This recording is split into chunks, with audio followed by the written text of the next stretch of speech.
Tonight, we've got a major Supreme Court decision to keep a Utah man off of death row. Our Jonathan May is live outside the Matheson courthouse following today's move. Jonathan, what can you tell us?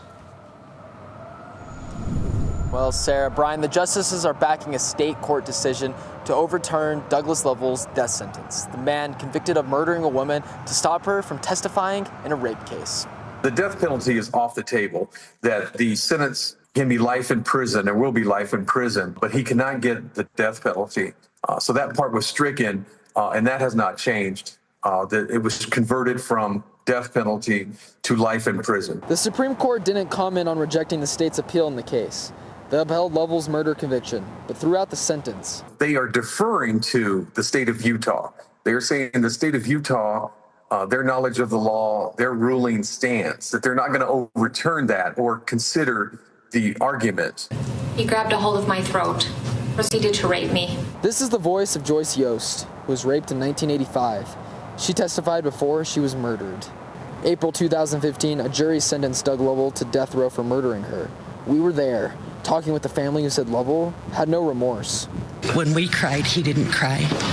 When he had a chance to show emotion, he didn't. The state court determined during the 2015 sentencing that Lovell's attorneys did not give him the representation the United States Constitution guarantees him, saying his attorneys failed to object to testimony regarding Lovell's excommunication from the Church of Jesus Christ of Latter-day Saints. One of the difficulties could be confusing a moral failing with a legal breaking of the rules legally.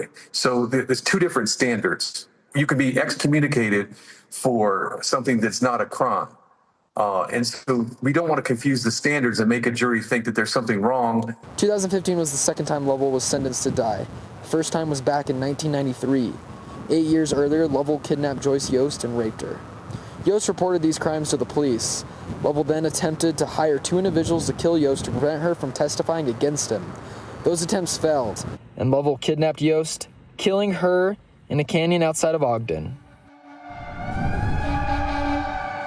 Now, court records show that Lovell says he buried Yost somewhere in the Wasatch Mountains. To this day, her body has yet to be found. Reporting live in Salt Lake City, Jonathan May, ABC4 News.